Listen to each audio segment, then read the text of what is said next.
It was supposed to be a day of triumph. A day of celebration. Kendra Hayes gripped the steering wheel a little tighter than usual as she drove down the winding highway leading into Cedar View. The morning sun stretched across the horizon, casting warm golden hues over the landscape. But despite the beauty of the new day, an unease settled in her chest like a weight she couldn't shake. Today marked the beginning of a new chapter, her first day as the chief of police. It was an achievement she had fought for, one she had bled for, overcoming countless barriers that had tried to keep her from reaching this point. But even as she approached the town she was about to serve, Kendra knew this wasn't going to be an easy road. Cedar View wasn't just any town. It was known for its deeply conservative roots, a place where tradition ran deep, sometimes too deep. For years, its police department had been plagued with accusations of racial profiling, excessive force, and a clear bias against minorities. Kendra had read the reports, heard the stories, and she knew the truth. Many officers in the force were resistant to change. And now, a black woman was stepping in to take the helm. The resentment was already palpable. She could feel it, even before she set foot in the department. As she drove, her mind raced with the challenges ahead. Would they respect her authority? Would they fall in line? Or would they fight her at every turn? She had spent years proving herself, climbing a ladder that was never built for people like her. But now, sitting in the driver's seat, both literally and figuratively, she felt the familiar tension of knowing she was about to walk into a battlefield. Then, the moment happened. Flashes of blue and red lights suddenly filled her rearview mirror. The sharp while of ihren Kut trug the quiet hum of the morning. Instinctively, Kendra's pulse quickened, though her face remained composed. She knew this was no coincidence. Pulling over to the side of the road, she felt the crunch of gravel beneath her tires. She exhaled slowly, watching as the patrol car came to a stop behind her. The doors opened. 2 officers emerged, both white. The senior officer, a broad-shouldered man in his late 40s, walked toward her with slow, deliberate strides, exuding the kind of authority that had been practiced, refined over years of encounters like this. The younger officer followed closely behind, his expression tight with suspicion. Kendra had been in this position too many times before. She lowered her window, her movements calm, controlled. The senior officer leaned in slightly, his eyes sweeping over the interior of her vehicle before settling on her. "License and registration," he said, his voice flat, rehearsed. Kendra said nothing. She reached into her glove compartment, retrieving the requested documents, and handed them over in silence. His gaze flickered over her name on the license, but he made no reaction. The younger officer, however, wasn't as restrained. "What brings you out here?" he asked, his tone edged with something just shy of hostility. "This area isn't exactly safe, if you know what I mean." Kendra felt her stomach tighten, but she didn't react. "I'm on my way to work," she replied evenly. The younger officer cocked his head slightly, a smirk playing at the corner of his mouth. "And where exactly would that be?" She could see it in his eyes, the assumptions, the silent judgment. Kendra hesitated for only a moment. She could end this charade right then and there, reveal who she was, and watch the power dynamic shift in an instant. But she had learned, long ago, that sometimes it was better to let people reveal themselves first. "You'll find out soon enough," she said simply, locking eyes with him. There was no anger in her voice, no defiance, just a quiet, unwavering confidence. The younger officer bristled at her lack of submission. He stepped forward slightly, his body language shifting. The senior officer, sensing the tension rising, intervened.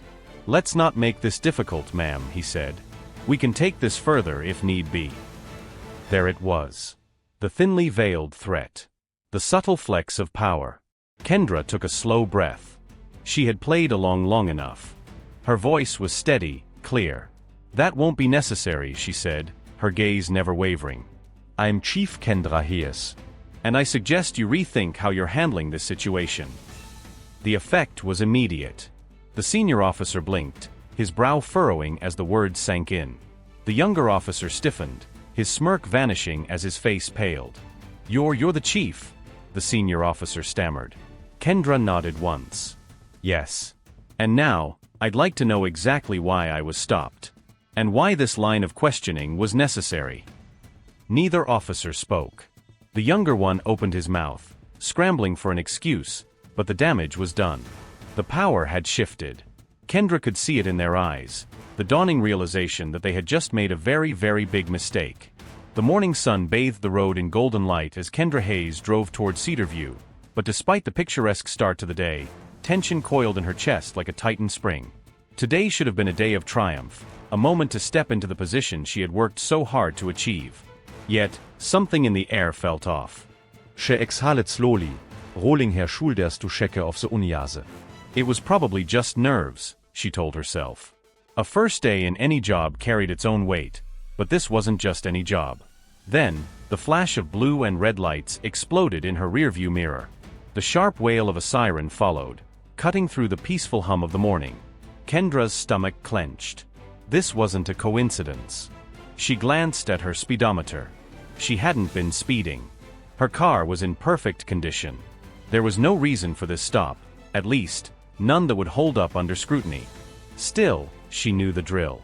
Slowly, carefully, she pulled over to the side of the road, feeling the crunch of gravel beneath her tires as she came to a stop. She kept her hands visible on the steering wheel, waiting. The patrol car came to a halt behind her. 2 doors opened. 2 officers stepped out. Both white. The senior officer led the way, a man in his late 40s, broad-shouldered, carrying himself with a kind of authority that came from years of knowing that people obeyed him without question. His partner, a younger officer with sharp eyes and a skeptical expression, followed a step behind, his movements taut with suspicion.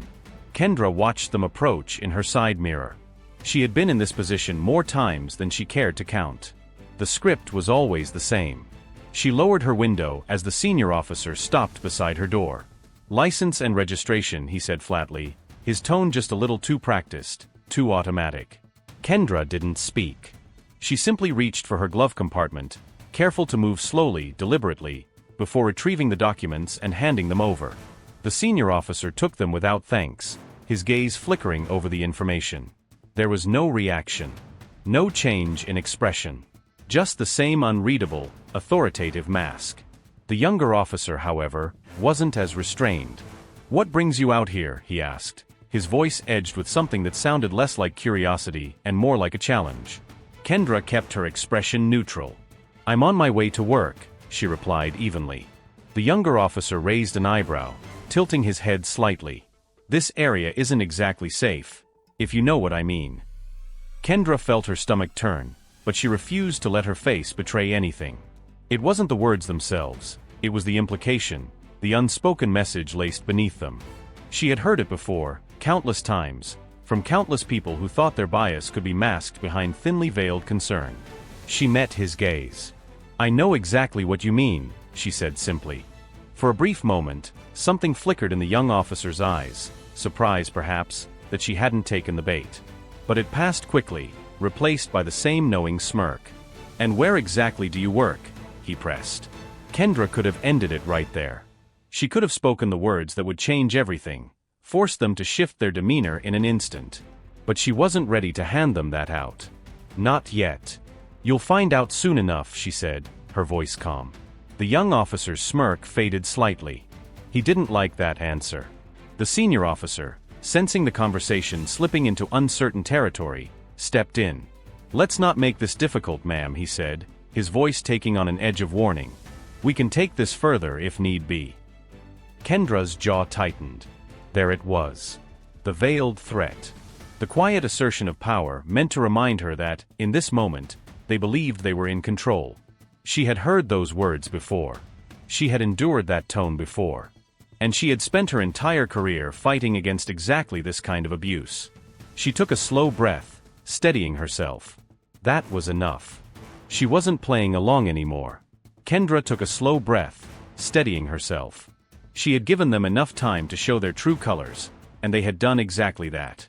The veiled threat, the condescension, the quiet assertion of power, they had played their hand, believing they were in control. Now, it was her turn. She met the senior officer's gaze, her voice calm but firm. "That won't be necessary," she said. "I'm Chief Kendra Hayes." For a moment, the world seemed to stop. The senior officer's expression flickered, first confusion, then shock, then something dangerously close to regret. The younger officer paled, his posture shifting as if he had just realized he had stepped off a ledge with no way back. The smugness that had laced his voice moments ago was gone, replaced with stiff silence. You're the chief. The senior officer's voice lacked the authority it had carried before. Kendra nodded once. Yes. And now, I'd like to know exactly why I was stopped. Why these questions were necessary. Why the assumption was made that I don't belong here. Neither officer spoke. The younger one looked like he wanted to disappear. The senior officer cleared his throat, fumbling for words, but there was no explanation he could give that wouldn't sound weak hollow. Kendra let the silence hang. She wanted them to feel it, the weight of their mistake, the sudden, crushing shift in power. When the senior officer finally opened his mouth, the excuse was already on the tip of his tongue. There must have been a misunderstanding. Kendra didn't let him finish. No, she interrupted, her tone sharp. This isn't a misunderstanding. This is exactly the problem. The senior officer pressed his lips together, but he didn't argue. He knew better. You stop people like me without cause, she continued, her voice unwavering. You make assumptions. You flex your authority because you think you can get away with it. The younger officer swallowed hard, his face reddening. He didn't dare look her in the eye now. Kendra stepped out of her car, standing tall, her presence commanding the space between them. You'll be reporting to me personally for the next few weeks, she stated. Every traffic stop you make will be reviewed. And I strongly suggest you think long and hard about how you handle yourselves from now on. The senior officer gave a stiff nod, his throat bobbing as he swallowed. We didn't mean any disrespect, Chief, he said, his voice quieter than before. It won't happen again. Kendra studied him for a long moment. She knew his words were empty. It would happen again. Not with these two, perhaps, but with others. Because this wasn't just about one stop, one moment. It was about an entire system built on the same quiet, insidious assumptions that had led to this very interaction. That was why she was here. She exhaled, stepping back toward her car. Good, she said simply. Then, without another word, she got in and drove away, leaving them standing there in the dust of their own humiliation. As the road stretched out before her, Kendra allowed herself a moment to breathe. She had won this round. But there were many more battles ahead. The meeting room was silent.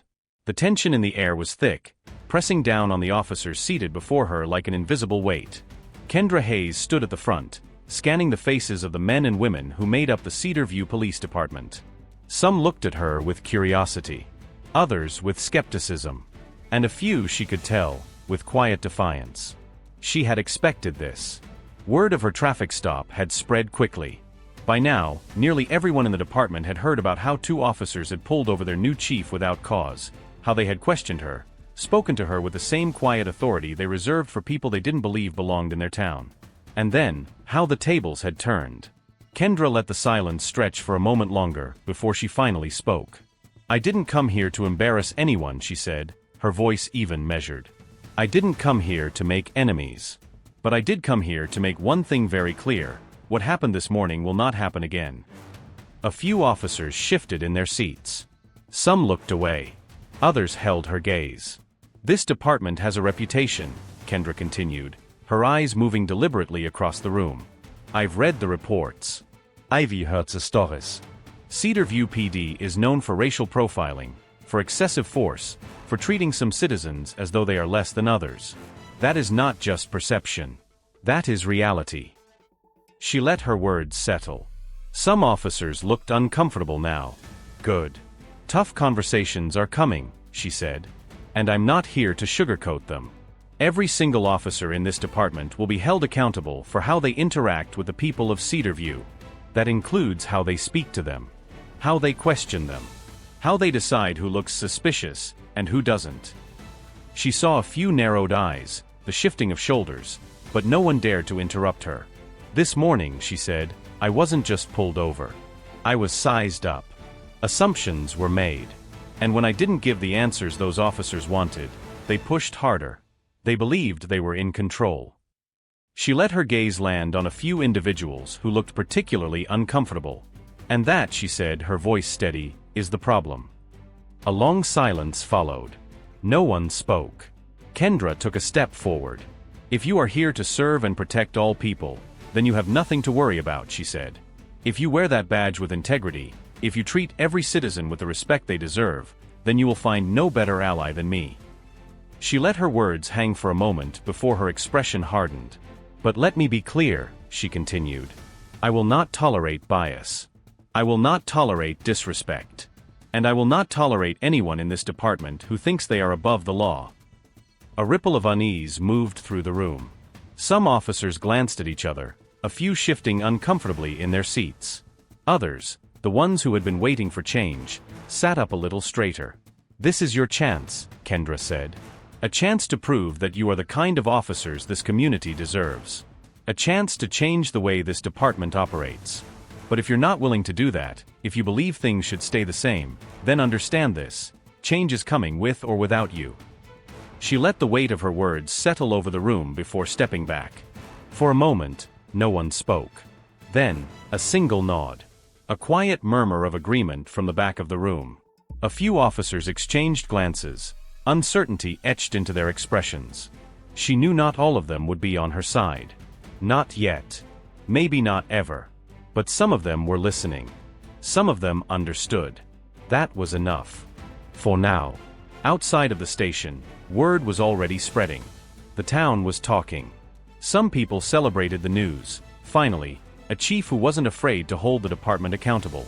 Others felt threatened, uneasy about the change they sensed coming. The media had already caught wind of the story, painting Kendra as a symbol of reform, a force determined to fix what had been broken for so long. Some called her bold. Some called her dangerous. Kendra didn't care what they called her. Driving home that evening, she let out a slow breath. The day had been long, but the real work was just beginning. This wasn't just about one traffic stop. It was about every stop that had come before it. Every citizen who had been judged before they even opened their mouth. Every officer who believed they were untouchable. She knew what she was up against. She knew how deep this ran. But she had fought too hard to turn back now. This was exactly where she needed to be. Power can be a dangerous thing in the wrong hands. It can be used to protect, to serve, to bring justice where it is needed most. But it can also be abused, twisted into something unrecognizable, something that serves not the people, but those who wield it. That is the reality Kendra Hayes has spent her entire career fighting against. She knows what it means to be seen as less than. To be judged before a word is spoken. To have authority questioned simply because it does not fit the mold that others expect. She has lived it. She has endured it. And now, standing at the helm of a department that has long been plagued by bias, she is determined to change it. Because the truth is, no one should be above the law. Not even the ones sworn to uphold it. What happened that morning on the side of the road was not unique. It was not an isolated incident. It was a pattern, a symptom of a larger disease that has gone unchecked for far too long. How many times had others been pulled over for no reason other than the color of their skin? How many times had voices gone unheard, complaints dismissed, lives disrupted by the casual misuse of power? This is what Kendra stands against. Her story is not just hers alone. It belongs to every person who has been stopped and questioned because they didn't look like they belonged. Every individual who has been treated as a suspect before they were ever seen as a person. Every community that has lost faith in the very people who were meant to protect them. Change does not come easily. It is fought for. It is resisted. It is met with anger and fear by those who would rather things remain the same. But Kendra is not afraid. She understands the weight of what she carries, the responsibility that rests on her shoulders. She knows that the road ahead will be long, filled with battles that may never be fully won. But she also knows this. She is exactly where she needs to be. And as long as she holds this position, she will use it not to maintain the status quo, but to break it apart. Because justice is not a privilege. It is a right. And she will not stop fighting for it. Power can be a dangerous thing in the wrong hands. It can be used to protect, to serve, to bring justice where it is needed most. But it can also be abused, twisted into something unrecognizable, something that serves not the people, but those who wield it. That is the reality Kendra Hayes has spent her entire career fighting against. She knows what it means to be seen as less than. To be judged before a word is spoken. To have authority questioned simply because it does not fit the mold that others expect. She has lived it. She has endured it.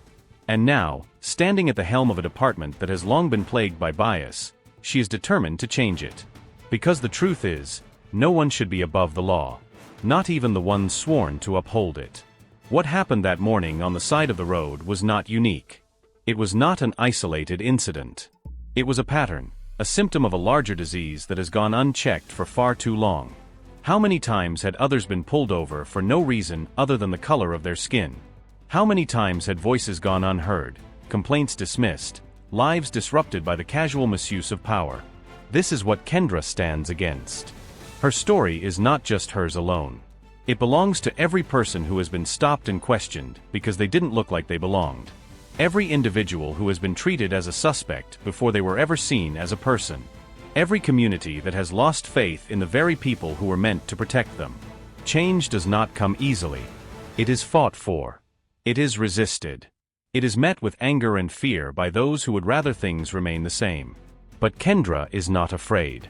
She understands the weight of what she carries, the responsibility that rests on her shoulders. She knows that the road ahead will be long, filled with battles that may never be fully won. But she also knows this. She is exactly where she needs to be. And as long as she holds this position, she will use it not to maintain the status quo, but to break it apart. Because justice is not a privilege. It is a right. And she will not stop fighting for it. If this story made you think, don't just scroll away, take action. Like this video to help spread awareness. Share it with your friends and family, because conversations spark change. Comment below and tell us your thoughts. Have you ever witnessed an abuse of power? Let's talk about it. Follow our channel for more powerful real-life stories. And turn on notifications so you never miss an update. Change starts with awareness. Awareness starts with you. Be part of the movement.